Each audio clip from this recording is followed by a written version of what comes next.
2024 సంక్రాంతి దగ్గర నుంచి సాలిడ్ సినిమాలతో స్టార్ట్ అవుతోంది. జనవరిలో పండగ సీజన్ కి అన్ని స్టార్ మూవీస్ బరిలోకి దిగుతుంటే ఫిబ్రవరిలో మాత్రం ఆడియన్స్ ఎప్పటి నుంచో వెయిట్ చేస్తున్న సినిమాలు రిలీజ్ కి రెడీ అవుతున్నాయి. వాలెంటైన్ మంత్ ఫిబ్రవరిలో చిన్న సినిమాలైన ఇంట్రెస్టింగ్ సినిమాలు రిలీజ్ అవ్వబోతున్నాయి. జనవరి 2న Suhas Ambajipeta marriage band release అవుతోంది. కలర్ ఫోటో, రైటర్ పద్మభూషణ్ లాంటి కంటెంట్ డ్రివైన్ సినిమాలు చేస్తున్న సుహాస్ అంబాజీపేట మ్యారేజీ బ్యాండ్ తో మరోసారి ఆడియన్స్ కి దగ్గరవుతా అంటున్నాడు.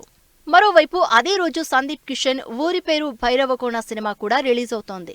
ఈ మధ్య పాన్ ఇండియా వైడ్ గా కూడా మార్కెట్ క్రియేట్ చేసుకోవడానికి ట్రై చేస్తున్న సందీప్ కిషన్ ఈ సినిమాతో తెలుగు ఆడియన్స్ కి కనెక్ట్ అయ్యేలా కనిపిస్తున్నాడు. 2024లో రిలీజ్ అవుతున్న అన్ని సినిమాల్లో most exciting, most interesting movie Tillu square. Tillu మూవీతో సిద్ధు జొన్నలగడ్డ చేసిన హంగామా అంతా ఇంత కాదు. అందుకే ఈ సినిమాకి సీక్వెల్ గా వస్తున్న టిల్లు స్క్వేర్ మీద విపరీతమైన ఎక్స్పెక్టేషన్స్ ఉన్నాయి.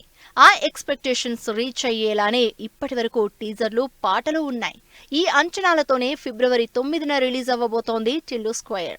స్టార్ స్టడెడ్ మూవీస్ ఎన్నున్నా టిల్లు కనిపిస్తే అందరూ అటు షిఫ్ట్ అవ్వడం గ్యారెంటీ అంటున్నారు టిల్లు ఫ్యాన్స్. మెగా ఫ్యామిలీలో బ్యాక్ టు బ్యాక్ ఫ్లాప్స్ లో ఉన్న వరుణ్ తేజ్ ఈసారి ఎలా అయినా హిట్ కొట్టడానికి ప్లాన్ చేస్తున్నారు. అందుకే ఎయిర్ ఫోర్స్ బ్యాక్ డ్రాప్ లో ఆపరేషన్ వాలెంటైన్ మూవీ చేస్తున్నారు. పాన్ ఇండియా వైడ్ గా ఈ సినిమా ఫిబ్రవరి 16న రిలీజ్ అవుతోంది. పూరి జగన్ రామ్ కాంబినేషన్ లో బ్లాక్ బస్టర్ అయిన ఇస్మార్ట్ శంకర్ కి సీక్వెల్ గా డబుల్ స్మార్ట్ మూవీ మార్చి 8న రాబోతోంది. ఈ డబుల్ స్మార్ట్ మూవీలో విలన్ గా సంజయ్ దత్ నటిస్తున్నారు కాబట్టి ఈ సినిమా ఎక్సైటింగ్ ప్రాజెక్ట్ అయిపోయింది. అందుకే డబుల్ స్మార్ట్ కోసం వెయిట్ చేస్తున్నారు ఆడియన్స్. అదే రోజు విశ్వక్సేన్ గ్యాంగ్స్ ఆఫ్ గోదావరి కూడా రిలీజ్ చేస్తున్నట్టు అనౌన్స్ చేశారు.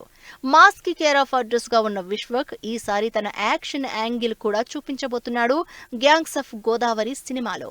విజయ్ దేవరకొండ సినిమా అంటే జనరల్ గానే ఇంట్రెస్ట్ చూపిస్తారు జనాలు. అలాంటిది తన జానర్ మార్చుకుని ఫ్యామిలీ కంటెంట్ చూపిస్తూ తన కెరియర్ లో బిగ్గెస్ట్ సక్సెస్ ఇచ్చిన పరశురాం డైరెక్షన్ లో రెండోసారి మూవీ చేస్తున్నాడు విజయ్ దేవరకొండ. సంక్రాంతి బరి నుంచి తప్పుకున్న ఈ సినిమా మార్చి ఎండింగ్ లో రిలీజ్ కి రెడీ అవుతోంది. సమ్మర్ లో ఈ సినిమాతోనే టాలీవుడ్ సినిమా సీజన్ స్టార్ట్ అవుతోందని తెలుస్తోంది.